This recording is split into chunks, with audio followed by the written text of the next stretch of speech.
All right, we're live. What is going on, everybody? Welcome to Waiver Wired, the greatest fantasy football podcast on the face of the planet. How'd you like my intro?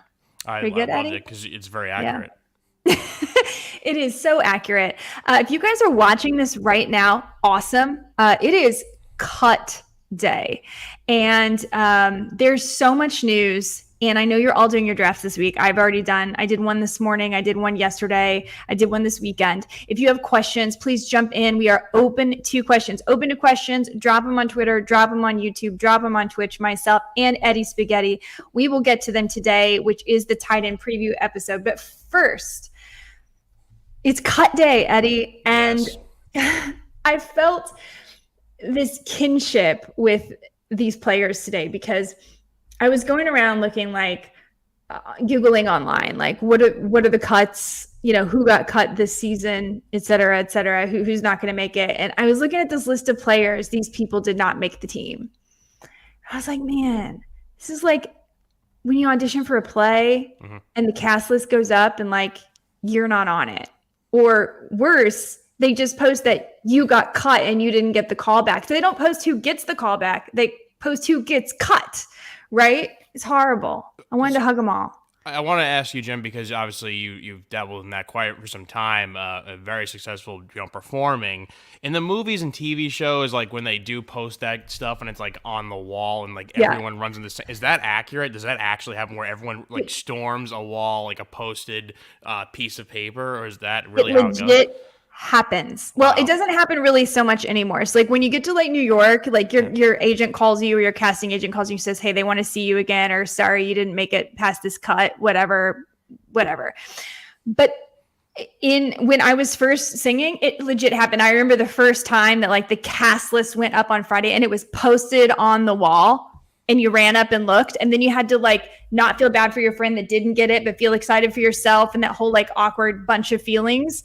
So yeah, there is some truth to that. I mean, I don't know anymore. They probably put it on, Twitter now. Email, social media. Yeah, exactly. I feel I cannot imagine if you're not on that list and luckily for you, Jen, I know you're probably on the other side of that where you're in it, but if you don't make it, and then all of a sudden you're not. And then you're not there, and then all those 30, 40, 50 people around you, and then you're just ugh, and you gotta walk away with your tail between your legs. I can't imagine that. Sometimes you're not, right? Sometimes you are Raheem Mostert and you're cut, and then you go reinvent yourself and you become a total stud, and maybe you only play 8 games, but whatever. There are sometimes it happens that you just don't fit with the team. And if you're OJ Howard right now, if you're Lynn Bowden Jr., stick with it, guys. I don't know. I shouldn't be giving pep talks. Anyway, this got really Jennifer cheesy for a minute. But yeah, cut day. We do have a lot of news. But before we even get to that news, I got to talk about the biggest news, which is that Ahmad Sauce Gardner now has his own sauce at Buffalo Wild Wings. And because we love Buffalo Wild Wings, I had to immediately know, what is this sauce? Apparently, it's a combo of spicy and sweet, and it launches tomorrow. So I think pretty soon we can start judging things by sauce scale. We're going to need a new heat scale because I love this. I think it's fantastic. By the way, Sauce Gardner, 9-1 odds to win Defensive Rookie of the Year over at SI Sportsbook. I'm sure it's 10-1 other places. Get that value because anybody who gets a sauce named after him, that's a lock, right? Oh, absolutely. I mean, so many takes on this. Number one, I loved watching Sauce Gardner in college. Obviously, playing in Cincinnati, he beat my Irish. I was, the Giants had a couple high picks in this last draft. I was kind of almost preparing myself that he might have been a Giant, but he goes to the Jets. No ill will towards the Jets. I think he's gonna have a great year. I know you brought up the odds 9-1 for Defensive Rookie of the Year. He's definitely gonna be in the running for that. He's a lockdown corner. It's like a match made in heaven for Buffalo Wild Wings, which we love. The sweet, smoky, spicy barbecue sauce, and it just gets me thinking what kind of sauce would I make if it was a spaghetti sauce? And my favorite combo. You've got spaghetti sauce. That's it. Sauce. It's spaghetti sauce. I guess so I'm sorry. You already have a sauce. Spaghetti sauce dipped in wings, but yeah, that's a good point. I guess it's already done for me too. Then maybe you need an Eddie sauce. I do love ranch. Like I do love a good like a chipotle ranch mixture. But I'm fine with the spaghetti sauce too. If you guys out there have an idea of what kind of sauce I would be, I would like to know what kind of sauce I should start working on for when I get my own Buffalo Wild Wings sauce. I think it's going to be a little spicy, my sauce. You could take the heat. I struggle, man. If I had to go have desert Do heat it. or like jam and jalapeno, I'm afraid because I love me some Buffalo Wild Wings, but a large part of that scale is just too hot for all spaghetti. I've got some jam and jalapeno takes for this podcast today because it is the tight end episode, but I keep teasing that. We're going to get to it. Let's quickly go down some of the news for today. There's so much. Okay, first of all, Brian Robinson, we would be remiss not to discuss the tragic situation there. Shot in the lower extremities, luckily not like threatening. He was back in the building today. It was great to see all his castmates hugging him and smiling really big, and he looks good. But the interesting thing is he's not been added to the PUP list, and he is on the 53-man roster. So maybe those of you who have Brian Robinson on your teams, maybe you're not out of luck yet. But an interesting cut in Miami of Sony Michelle does make you wonder if that could be the short-term solution. So what say you? Sony Michelle to the Commanders? It makes a lot of sense, and obviously, first and foremost, just glad that he's healthy. It's Ron Rivera came out and said that he's going to be able to play, which is great news. None of us wanted to see some devastating news come across about that incident there. So really happy he's fine. I think a bit of a shock they cut Sony Michelle, but that's kind of like what cut day is, right, Jen? It's just like these players that you almost expect to make rosters, they get cut. I think it's a really good stopgap until he's fully healthy. And I know you mentioned people who drafted Robinson and were afraid of him going on, injured reserve list. I know before we recorded Megan Fun of Sports, and Megan Connolly did draft him in a few leagues, I believe. So she had her sleeper, and this news came out. So she'll be happy to hear that. Hopefully, he's not out for too long, and he'll come back in and make an impact. So interestingly, Sony Michelle actually led the league. Let me pull up these stats I wrote down. He ranked first in carries and third in rushing yards over the final 6 weeks of the 2021 season. So there's still tread on his 27-year-old tires. It's kind of amazing to me that they wouldn't use him. He was a first-round pick for the Patriots. He's going to end up somewhere. More interestingly, though, it might also give you some clarity if you were trying to decide what to do with the Miami backfield. Chase Edmonds, clearly, he was kind of going anywhere between round 6 and round 9, depending on what kind of a draft you were in. He's now clearly worth that value.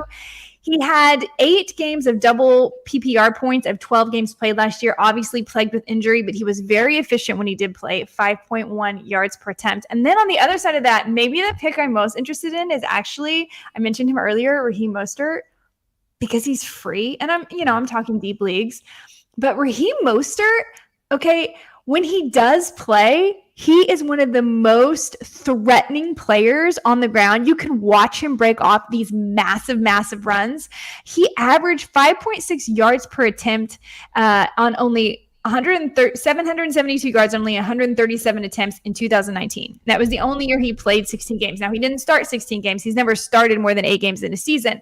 But hey, if he's your last pick and you can even just plug him in and get a few of those big games now that the committee is dwindling a little bit, I don't know. I'm kind of digging it. I'm with you. I'm slowly becoming a Tua believer, which means that I think that the offense will open up for the ground game because you're not going to stuff the box. And I think that, he's going to be able to be effective downfield throwing, which he wasn't in the past. No bones about it. The last regime there did not really love Tua. So I think this really opens up things for the running backs, and they'll have a much easier season. And I'm with you. I think Mostert's in a position right now with less bodies there that he will make an impact as well. We have a question on Twitter. Well, we have a funny comment about it being cut day. So BFlex 1985 he writes in, since it's cut day, could the Against All Odds podcast cut Harry, asking for a friend? And I have to say, unfortunately, and I'll speak for you too, Jen, we all love Harry, so Harry's not going anywhere. We love Harry. But he also wrote it with another one. He has an IR list. Is it worth drafting Brian Robinson now? We kind of just spoke about that.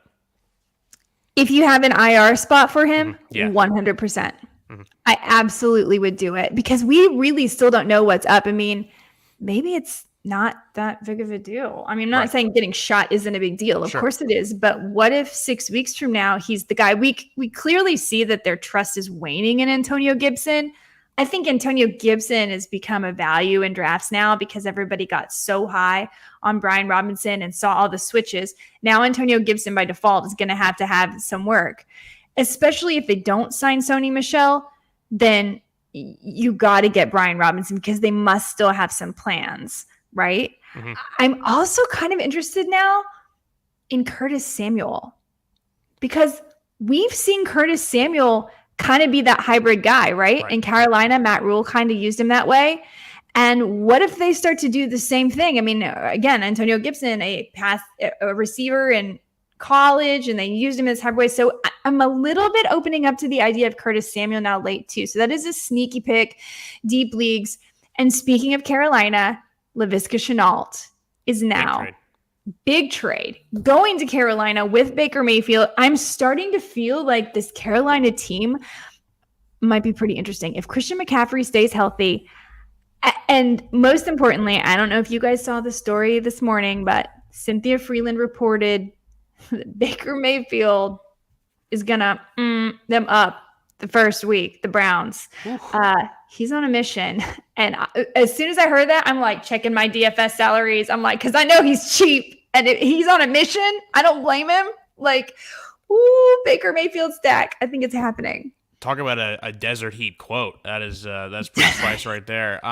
Yeah, I mean the NFC South is like, depending on what side of the fence you're with the odd offseason the Bucs are having, with Tom Brady and missing time. I don't think really the Falcons are going to factor in that. So then it's between really the Saints or this Panthers team. And if you've seen Matt Rule's career, always in year 3 is when he turns things around. He's been building a great defense there. I still believe in Baker. I think Baker's, he had a season long left shoulder injury last year, and they're in a good spot now. And me and you both know, Jen, whenever Christian McCaffrey is healthy and playing, he is always effective. And then you add some pieces like that, like Laviska Shenault. I think that it's a real chance they could at least be the top 2 over the Saints, who obviously now don't have Drew Brees. They have Jameis Winston turns it over. They don't have Sean Payton anymore. So I think this Panthers team is definitely trending upwards. DJ Moore is still there too, and someone that should be going where he is going as a elite wide receiver. I think we're still getting some value on him because everybody's, just like underwhelmed in general with Carolina. But DJ Moore is as consistent as they come, and he gets a very slight upgrade at quarterback this year too. So I'm really liking it. What else have we got? Oh my gosh, so much is going on. Okay. We got to talk. Okay, we'll go here first. Kenyan Drake. Kenyan Drake is in Baltimore. So officially, released by the Raiders. We talked about this maybe last week. There could be maturity issues involved in that. Who knows? But the fact is he was rated as the second best pass catching running back last year by Pro Football Focus when he was on the field. A career average of 4.46 yards per attempt. Sure, he was a little injured last year. We didn't see a lot of him, but it does say to me maybe they're not 100% sure on J.K. Dobbins. They're definitely sure Gus Edwards isn't going to be there, right? He's starting on the PUP list, and they cut their rookie Tyler Beatty today. So it's Mike Davis season or it's Kenyan Drake, and I cannot draft Mike Davis, an average of 3.6 yards per attempt last year. Can't do it. But Drake, maybe. And again, Drake is free in drafts. So don't panic about J.K. Dobbins. Like where you're taking J.K. Dobbins is probably fine. And, but what we really want is for that Baltimore run game to go back to where it was 2 years ago. Because the last year, they made it work with spit and bailing wire. Devonta Freeman, Tyson Williams, who got cut. They only logged about 1,250 yards as a room. The previous season, they racked up nearly 1,900. Obviously, Lamar Jackson, probably the RB1 there, if you will. But again, we were talking about this last week. Why is his passing yards prop at 3,500.5 if he's going to be running? So much confusion around this Baltimore thing. But I do think Kenyan Drake could be a good late shot, at least for the start of the season. I'm going to quote Seinfeld and say I love the Drake in this because you just brought it up. I was going to link it to Lamar Jackson. We're kind of skittish about drafting basically anyone catching the ball there besides Mark Andrews. Now you add one of the premier pass catching running backs. Maybe we'll see Lamar take it easy with running. Protect his body. Again, he's betting on himself this year. He is his own agent. He does not have the contract in place. So maybe instead of him going, it's 3rd and 6, let me go run it myself. Oh, Kenyan Drake's behind me. I trust him. He comes out in the flat, you hit him, and then maybe Drake takes to the house. I think this helps Kenyan Drake, obviously, but also helps Lamar Jackson. So I love this move. Yeah, I think it could be good all around. Let's see. Steelers receiving trade calls for Mason Rudolph. Vikings fielding in the for Alexander Madison, but nothing there. The Steelers battle is very interesting because actually all 3 quarterbacks have been pretty good in preseason. It's not an easy decision. And Mike Tomlin is so coy. I hate it. I hate it so much because there's so many fantasy options. And every week we're talking about whether it's it's Najee and it's Friarmuth or it's Pickens or Claypool and obviously Deontay. There's so many guys there. Just give us a quarterback so we can help our drafts. I hate it. And now this news though about the LaFranc injury for Najee and Deontay's kind of banged up, and like the Steelers are just shrouded in mystery, guys, but their win total is only 7.5. Wouldn't you take the over on that? I just feel like they're going to surprise us. They don't stink ever, and their they defense never do. Is Mike solid, Tomlin has never lost. Right. Exactly, and I think their best case. I mean, their best case scenario is obviously Trubisky is fine, and they could let Kenny Pickett sit. But that's the thing: if Trubisky is below average, they could put in Pickett. He'll, the city will be buzzing. Obviously, the hometown kid, and then whatever. There's enough pieces there. Even if they have to just D and run the ball, they could do that. And if they have to throw it, they have the receivers. So they are a good team. They are definitely a mystery, though, Jen. I agree. Still more news, Eddie. There's so much news. Jimmy G. So Jimmy G, after all our, speculation about where he's going to go, stays with the 49ers, which interestingly, I made this bold prediction that Jimmy G wasn't going anywhere a few weeks ago and everyone laughed at me. And then like the next day news came out that he was leaving. And then, so I'm feeling slightly vindicated. Jimmy G not going anywhere. Do you think this is a statement on how they feel about Trey Sermon, or are they just smart, or how does, because how I feel. I think we agree about, he's looked good in preseason and all of that, but handing over the reins to him completely when you have someone perfectly capable, someone who took you to a Super Bowl, someone who got you deep into the postseason last year. Yeah, maybe he's not a flashy fantasy quarterback, but Jimmy G can get it done. What do you think this says? Does it change how you feel about Trey Lance? I called him Trey Sermon. I'm sorry, Trey Lance. Also Trey Sermon. You need to draft Trey Sermon as well. For me, they're both trending down. They're both trending downwards because I see a lot of people who love Trey Lance. They want to draft him very high, and to me, there's 2 things that come to mind. Number one, I feel like the only place that made sense for Jimmy G to go to would be Cleveland. I don't understand why Seattle was brought up. Seattle wants to tank. They want a quarterback next year. People saying the Giants are never interested. The Giants are always standing by Daniel Jones. This is his make or break year. I knew that from day one.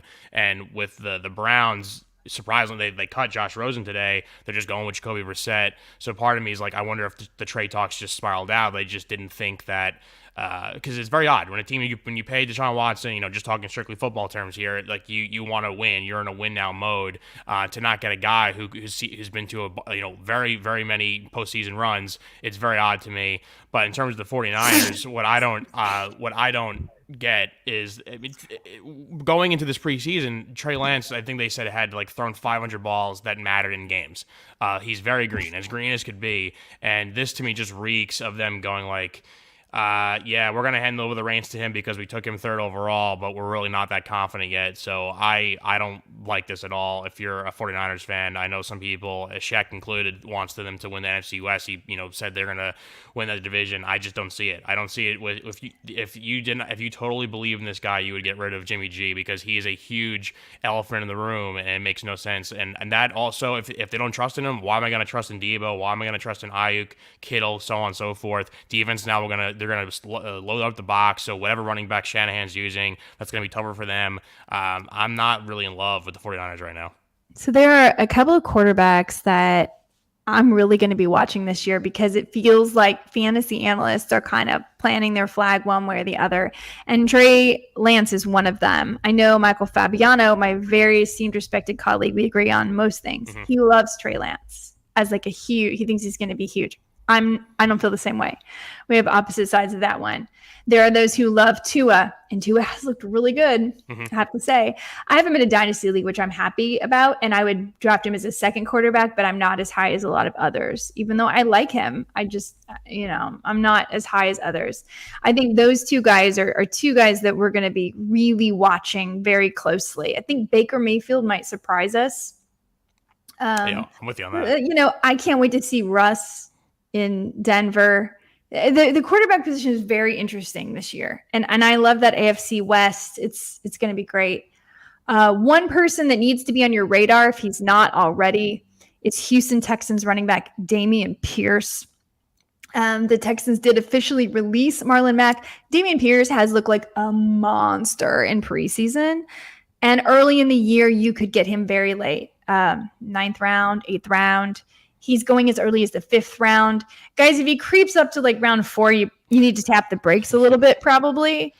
But Damien Pierce, for a lot of you who aren't drafting in super sharp leagues, is somebody you can probably get 6th, 7th, 8th round. And I would absolutely pull the trigger on that because he's going to have opportunity. Again, though, we're talking about a Texans team. You got to, realistic expectations. And of course, Levy Smith, again, being a little coy like Mike Tomlin, like not officially announcing anything, but the writing's on the wall. It's Pierce. I like him, and unfortunately, like some of my leagues I care more about, we haven't drafted yet because you want to wait till after the preseason and cut days all done. But the name of the game is touches, it is volume, but you have to worry about the Texans. Like number one, being down in game, they're not going to run the ball if they're down 20 points. Like you have to worry about game script. You also have to think too. It's like go Collins. It's just one of those things where you have to look at it. I know this is a fantasy show, but look in terms of the actual game where you look at their quarterback situation, look at their weapon situation. Like they're not top of the line there. And I know that he's pretty much the only guy, the only running back, but you got Rex Burkhead. I mean, there's other guys, but it's less of a like people are drafting him high because they don't buy into that really being a true committee, right? If that makes sense. But then though. But like I'm with you though. 4th round, like what are you doing? It's the Texans running back. The Texans may have 3 wins. Like it's not. They're not going to be having 25 rushes a game unless they're blowing teams out, which I don't think is going to happen. Right.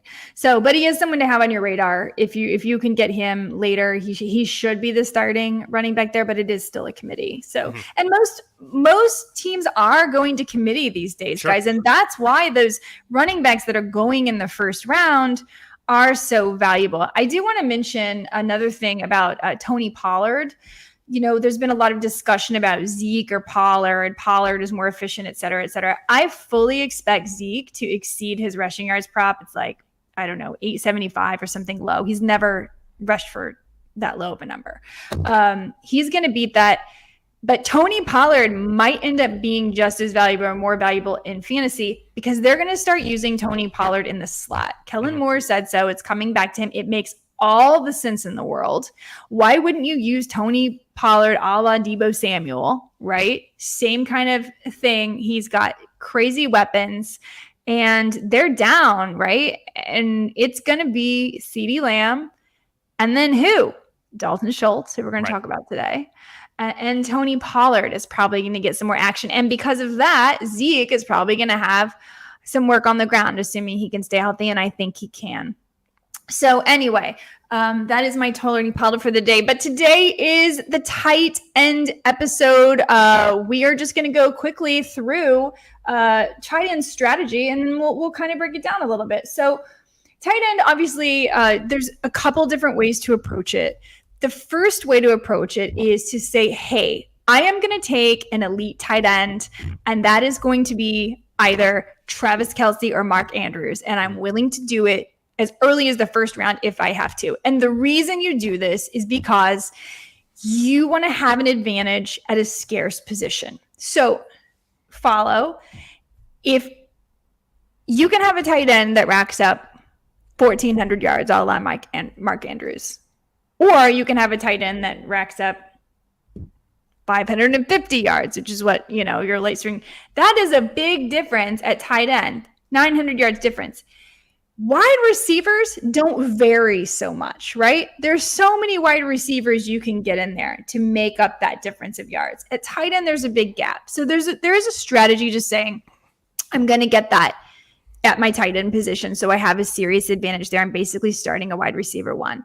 And that would be either Travis Kelsey or Mark Andrews. We'll talk more about them in a minute. The other one is, of course, to just take a middle round if it falls to you. But then yet another strategy is to wait and grab one of these value guys, right? So they're coming off the board 9th round, 10th round after, and just kind of go through and see who clicks. Because last year, did anybody have Dawson Knox on their roster? No. Right. Did anybody have Pat Friarmuth on their roster? No. No one even had Dalton Schultz on their rosters when they started their season last year. So there is a way to stream. So a lot of times it's nice to get that. Once you get that one tight end, I am personally an advocate of, you don't need to draft a second one. There are so many deep tight ends. We'll talk about them. Austin Hooper, Irv Smith Jr., Jonnu Smith could hit. Who else could hit? There's a whole lot of late guys that could hit. Logan Thomas, Evan Ingram. There's a lot of guys that can hit. Robert Tonyan, okay? Who's going to be Aaron Rodgers' guy? Robert Tonyan's free. You can even get him off the waiver wire. So don't panic if you don't get your tight end pick, right? And if you don't like the tight end, it's okay. We're going to give you the top 12, 13 guys. You get one of those, you'll be fine, and then you can watch the waiver wire. So starting at number one guy off the board, deservedly so, Travis Kelsey.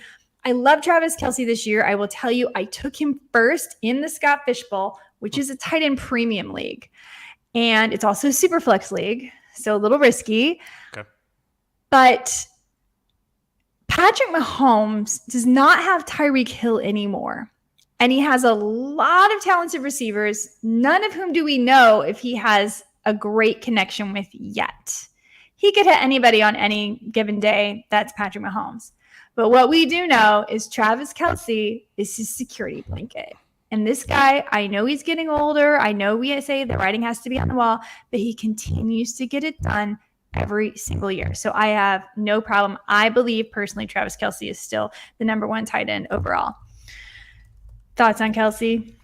I'm with you 100%. If I had to pick a number one overall tight end, it is Travis Kelsey. I think that someone's going to need those targets without Tyreek Hill being there. They did bring in Juju and a few other receivers, but Kelsey's been his guy. I know he's getting up there in age, but he's so consistent, a bunch of years in a row for 1,000 yards. That being said, do I foresee myself drafting a tight end this early? I'm unsure, especially if there's some good running backs on the board, because running backs are scarce, and like you're saying, there's always somebody that pops up you could find. But if you are, if somebody falls and you're in a bigger league and maybe the guy you like isn't there, I think Kelsey is the one to go, especially over Mark Andrews, maybe after this Kenyan Drake news too. But I think Kelsey is far and away my number one. So Mark Andrews is the number two, and it's hard to argue with it because he was the most amazing tight end last season. I think he got a little bit of a bumpy start, and everyone's like, "Oh, I drafted Mark Andrews too high," and then he came out and absolutely balled out. He was the number one receiver for Lamar Jackson last year when Lamar Jackson played. He ended up with 194 points in the standard league, and in a PPR league, 301 points from your tight end position. That is a massive positional value. To compare, Travis Kelsey had 262. So last year, Mark Andrews was the superior tight end. He had 9 touchdowns, 1,361 yards. And you just can't argue with that. 153 targets, 107 catches. That is whopping in a PPR league. There is no way he's going to be better than that this year. That's all I'm going to say. I'm not going to say he's going to regress. He could stay the same, but he's not going to be better than that. If I get the value, if it's late second round and the way my build is going, I don't like who else is there. If he's in the third round, I feel like you have to, because he's the number one receiver for Lamar. Mm-hmm. We have a quick Twitter Let's question take it. here from B-Flex. It's a two-parter on tight ends, on Travis Kelsey. He's asking, is Kelsey's there in the first round, is it worth the pick? I already gave you my answer, B-Flex. I said I wouldn't do it. Jen, do you think you would take him in the first? I would in certain scoring formats, specifically in PPR. I would. And I don't have a problem with it really in standard either, if you really believe in Kelsey, because of the positional difference you get. I probably wouldn't do it in standard, but I would consider it in PPR. And part two of the question is, some sports books have the over-under on Kelsey's receiving yards at 1050, but he's never had fewer than 1,123 yards with Mahomes. So basically, do you see some kind of yards regression this year? Nope, I don't. I think Kelsey's going to have a big year. I guess the issue is we just keep saying this and Kelsey keeps getting older, and it's like eventually it has to stop. But I don't know, maybe Travis Kelsey's like Derrick Henry and he's just a unicorn and he can just do magical things. So yeah, I'm all in on Kelsey. So I support that move. Next up, we go to a tier that's kind of interesting. We've got right now, let's see, most recently who's going next. I think it's still Kyle Pitts. Let me just check. It is still Kyle Pitts. Right. Kyle Pitts is one that's kind of polarizing because we all expected him to be so great last year. He certainly does line up to be the number one receiver again. And one thing we have to remember is he had over 1,000 yards again at the tight end position, right? That doesn't happen. Let me see who else had 1,000 yards. That's it. Kelsey and Andrews. That's it. George Kittle only had 910. So it's a rare thing. And if he adds the touchdowns and he's in his second year in the league, it does feel like that is a good place to take Kyle Pitts. But every time I get there, I always just feel like I can't pull the trigger. I'm the same exact way. I'm the same, kind of my same mentality with the Kelsey stuff. But the difference is, at least Kelsey, you've been getting the last, 5-6 years or so. Pitts, if there ever was a guy that like I want on my real team, but I don't want to spend the price in fantasy that high, it is Kyle Pitts because he's awesome. And I think that, but unfortunately last year with Matt Ryan, I know things went kind of sideways with the Falcons. I don't see that getting better with their current quarterback situation. They did add Drake London. So I third round, it's a little too rich. There's, way too many good running backs, receivers in that range for me to want to gamble on Kyle Pitts now without Matt Ryan. But he's awesome. Yeah. The next guy being taken in drafts is George Kittle. And George Kittle is another one of those. We know when he's on the field, he's phenomenal. But again, I have issues trusting him to stay healthy. So I end up passing on him as well because there's usually a lot of receivers I want there or something. Now, if I got into a dead zone, I would take Kittle there because I do think that he can be elite at the position and can give you an advantage. But it just ends up the way I'm building my teams, it isn't happening very often. There's no real reason to not like George Kittle, especially with a young quarterback. Exactly. A lot of times that helps. So, George Kittle is still probably a good value even where he's going right now, which is, let me tell you where he's going right now, which is an ADP of 55. I mean, like I know I just crapped on Trey Lance 15 minutes ago, but I totally agree with that. If you're gonna trust in something with Trey Lance, a quarterback, it's probably his connection to Kittle. Young quarterbacks love finding their tight ends. If Kittle is healthy and is on the field, their O-line should be in good shape, and he's a good blocker too, so he's going to be on the field in all scenarios. But I still think with tight ends this high, there's some guys, if you wait on a little bit, the value is better and you might get similar production. I'm just too afraid to pull the trigger. Darren Waller's the next one on this list. And this one's really hard for me because I love Darren Waller. And I actually think it will help that Devontae Adams is there. But it's all about health, and we haven't really seen him be healthy in preseason.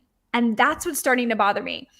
Then there's a part of my mind that's like, ooh, Josh McDaniels, Gronk, inside out. Ooh, that's Darren Waller. So, we know that Carr and he have a good connection.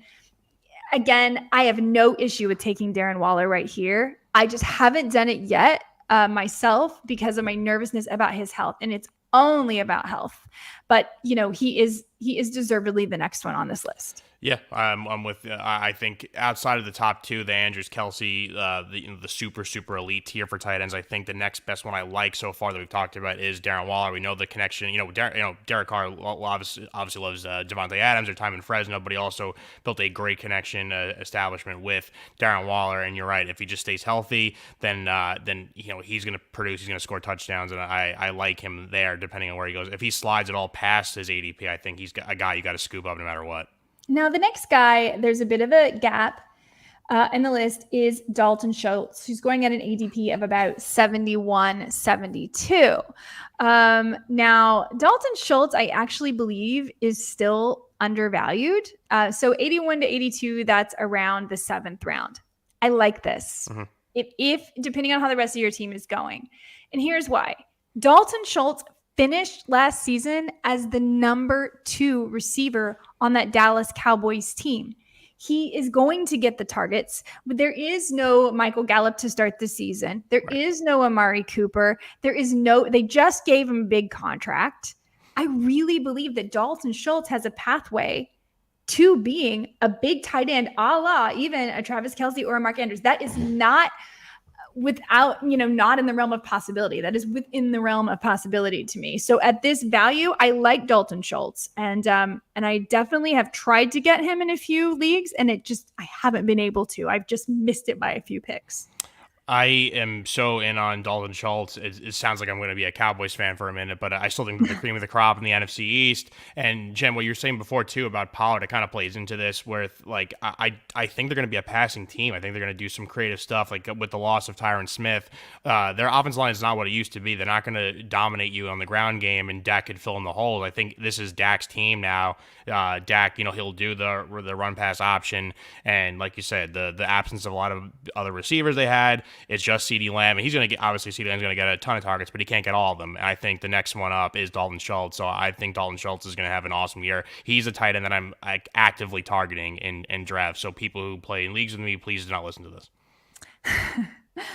So the next tier, we've kind of been doing these by groups. The next tier is kind of 3 tight ends all together that are going around the same time. And that is Dallas Goddard, Zach Ertz, and Dawson Knox. Okay. All of whom finished last season very successfully. But I have a feeling that there's going to be a difference this year. I have a feeling that Dawson Knox is being drafted like he's Ty Curry. He's probably going to end up being like, jam and jalapeno. Not bad. Certainly fine. But maybe not going to live up to his draft position. And here is the reason why. Yes. Dallas Goddard was one of the top graded tight ends by PFF last season. He looked phenomenal. Once Zach Ertz was out of town, he had the opportunity. But how do tight ends lead to fantasy production? They either have to be on a pathway to be one of the top 2 in targets, or they have to get a ton of red zone work. Neither of which is probably Dallas Goddard now that A.J. Brown is in town. A.J. Brown, Devonta Smith are there. I just think he's still going to be very good, but he's not going to be the one that wins you your league. Last season, 76 targets, 836 yards, and 4 touchdowns. Yes, some of that time he was sharing with Zach Ertz, but 4 touchdowns, that's not massive. 836 yards, very, very good, very strong. 76 targets, very good. But interestingly, going almost a full round and a half, 2 yards later, is the guy I'd rather have, and it's Mr. Zach Ertz.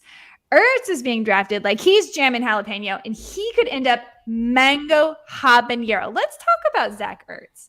Zach Ertz moved over to Arizona, and he saw 112 targets by the end of the season, 74 catches. And in those last 4 games, he was averaging 7.5 targets per game.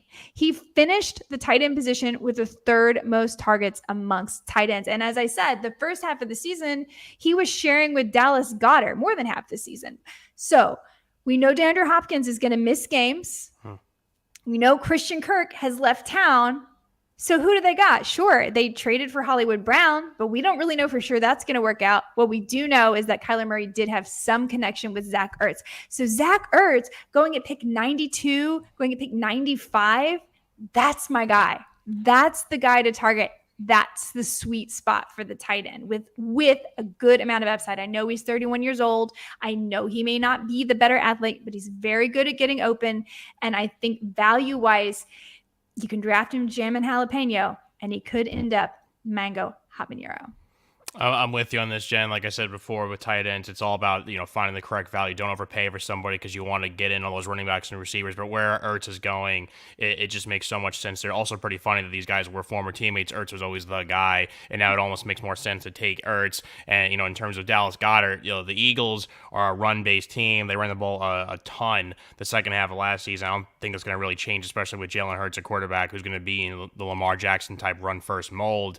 And they did add those receivers. Devontae Smith's going to only get better in the league in his second year, and with AJ Brown there too, taking away targets, they want to feature Miles Sanders. I don't see God of where he's going having a monster season. Way better value with Ertz, so I'm with you on that. Next up on the list is Dawson Knox. He's going just a couple picks after Zach Ertz. Oh my goodness, Zach Ertz. Zach Ertz is going at pick 102 right now. Oh yeah, take that value. Dawson Knox going at pick 111. My thing with Dawson Knox is he seems to be very touchdown dependent. And there are so many receivers and options for Josh Allen in Buffalo. Gabe Davis, we're expecting to take a step forward. It looks like Isaiah McKenzie has won the slot receiver starting job. Jamison Crowder is there. Dawson Knox, it's not an overpay. It's fine to take a chance here.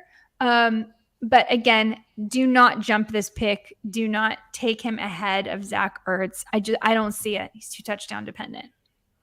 Does the Brian Dable moving on to my team, the Giants, kind of scared all with how the Buffalo Bills offense has operated in the past? Could we see maybe a major change? We made fun of them for not really running the ball that much the last few years. Do you see something being different where, Josh Allen is looking to hand it off more and be more safe instead of finding, just chucking the ball over the place, whether it's to Diggs or Dawson Knox or Gabe Davis? Well, they certainly could. I mean, they've got James Cook now. They learned to trust Devin Singletary down the stretch, finally. It's absolutely possible. It's just more that I feel like it was fluky. And it was fluky for a long time with Dawson Knox. And at this value, it's not a bad shot. Pat Friarmuth is the next guy up. Also, not a bad shot. But honestly, I would rather have Cole Kmet, who's the number 12 guy. And here's why. There's no other options in Chicago. It's Darnell Mooney and Cole Kmet. And I know he didn't have a single touchdown last year, but he did have a preseason touchdown. And there has to be positive touchdown reduction coming. He was the second most targeted receiver in Chicago last year, but he had a better catch rate than Darnell Mooney. So again, a young quarterback, you're going to get him going to his tight end more often. I feel like where you're getting Cole Kmet at pick 126, I would rather do that than a Pat Friarmuth or a Dawson Knox, all of whom I like. The further these guys slip, the better they are. Do not jump for any of these guys. That's how I feel. I'm a Cole Kmet girl. I shouldn't say girl. I like Irv Smith as well as someone to take a shot on. Hunter Henry to take a shot on. Again, but all of these are outside your top 12. So you can fill your roster spot and then just wait. Okay, we have something from Jeff here. Thanks for the rookie wide receiver advice Thursday. Like spaghetti, I'm a big Irish fan and took Kmet with the 97th pick as my only tight end. Eddie, make me believe. Eddie, help him out. Well, I've always obviously, as the Irish fan, I always loved Cole Kmet, big body, and I said it before about the Trey Lance Kittle thing, the young quarterback and trusting the tight end, and I think not a lot of great stuff going on in Chicago, very few options. We mentioned Darnell Mooney, so I think Kmet is the guy there. I did a league a few days ago with a listener of the Extra Points Network, and a lot of tight ends are going fast, and Kmet was there, and I was like, this is the pick. I think, like you said, Jen, he's going to score more touchdowns, obviously, than he did last year, and I think in terms of where if Justin Fields is the guy, he's going to be targeting a bunch. So I think they're gonna be down in games. They're gonna have to throw the ball a lot, and Kmet's really one of two options, sort of like what's going on in Dallas too with CeeDee Lamb. So I think that you're going to see Kmet put up some pretty great numbers for the value there. I mean, I'm not saying Travis Kelsey, Mark Andrews numbers, but for where he's going in drafts, even if you don't even draft him, if you just pick him up like as a backup, I wouldn't be shocked if he outplays guys like you said, Knox or Friarmuth or around that. So I'm a big fan of Kmet. He's only going to get better and better. So to summarize, those are our top 12 or my top 12 tight ends. And the ones, any of these would be great on your fantasy team, but we want to caution you not to spend too much for Darren Waller, who might go earlier than he should, Dallas Goddard, Dawson Knox, and Pat Friarmuth. Those, just make sure you're not taking them too early. Okay, they're great to have. Don't jump the gun. Don't jump their ADP. As I was mentioning, some other guys we like with upside. Evan Ingram, who should be in a good situation. Hunter Henry should be in a good situation. Austin Hooper has an opportunity. Isaiah Likely, who looked fantastic in preseason, and should something happen to Mark Andrews, there's the guy, right? So there is so much talent. I kind of like taking a shot on two other tight ends, and these are really, really filthy picks. Robert Tonyan, who you didn't look good last year, but we know that there's a lot of red zone targets up for grabs now with no Devontae Adams, and we know Aaron Rodgers has gone to him before. He could easily end up being a touchdown monster again, and he's free. And get ready for this. Are you ready? I'm ready. Really be ready. Taysom Hill. Wow. I was not expecting that. No. And you probably don't have to draft him. Just keep an eye on him, because remember, Taysom Hill's still a quarterback too sometimes. And should something happen to Jameis Winston, he gets put in. Or do you remember how they used to use him? They used to just put him in for special rushing packages. He could just come in and rush for 2 touchdowns or something. And you have him slotted into your tight end. Just keep an eye on it. It's just a feeling. If you have a really deep league, it's a gross feeling. I get it. But don't forget. And my point is, there's a lot of options that are going to be available to you on the waiver wire. So if you don't want to deal with tight end, don't worry. Just wait. Take Irv Smith, take Cole Kmet, just take Hunter Henry. You will be fine. And we will stream them throughout the season, and we will find next year's Dawson Knox, Dalton Schultz, whoever it's going to be. He's going to show up, and we'll find him. He'll be on the waiver wire. Yeah, I mean, you mentioned Hunter Henry, another good example of a guy you just find which quarterback finds a connection with. And Mac Jones, 9 touchdown passes to Hunter Henry, finishes a top 10 tight end. That's like almost half of Mac Jones' touchdown passes. So, yeah, I know the target share wasn't great, but once these quarterbacks find the connection, they trust the guy in the red zone, the bigger body tight ends. So just, something to keep an eye out. Maybe why some of these preseason games matter, because you could see what the quarterbacks trust. And I think Hunter Henry is a good example of that. And it just shows you could still find very, very impactful players that probably went undrafted, like a Hunter Henry, or outside of the top 10 to 12. So you'll find your guy if you don't get the ones you want early on. Don't worry, there'll be more popping up, like Jen said. I just realized I think we skipped TJ Hawkinson. I think in my excitement I skipped TJ Hawkinson. I like TJ Hawkinson where he's going. I think he has kind of all the post-hype breakout signs, including the fact that Hard Knocks is working for him, and he's playing for a tight end. But again, it has not worked out yet where I am in my draft that I feel like, I want Hawk. I think I have him on one team. But if Hawk doesn't work out, there's going to be somebody else. There's going to be somebody else on the waiver wire. And that's just all you need to worry about. So if you want to get your elite tight end, I co-sign that. Build your strategy around that. I would probably only do a elite tight end in a PPR or half PPR league, because counting on touchdowns from a tight end is a little tricky. But there's 2 different strategies to go about it. Either way, you're going to be successful because there's plenty of talent on the wire. And have you booked your Buffalo Wild Wings draft party yet, Eddie? It is. Everything's booked up. I'm asking them, rush order, please get me the sauce wings there for my draft parties. Yes. The sauce. We will be back, you guys, next week at our usual time, Friday at 4 p.m. Pacific, 7 p.m. Eastern Standard Time. And we will help you set your lineups, because we'll be kicking off NFL football. It's going to be it's going to be a huge day. It's going to be a great day. We are looking forward to it. In the meantime, you guys have drafts this weekend. Hit us up if you have questions. Good luck on your drafts. Don't fret the tight end position, and we'll catch you next week.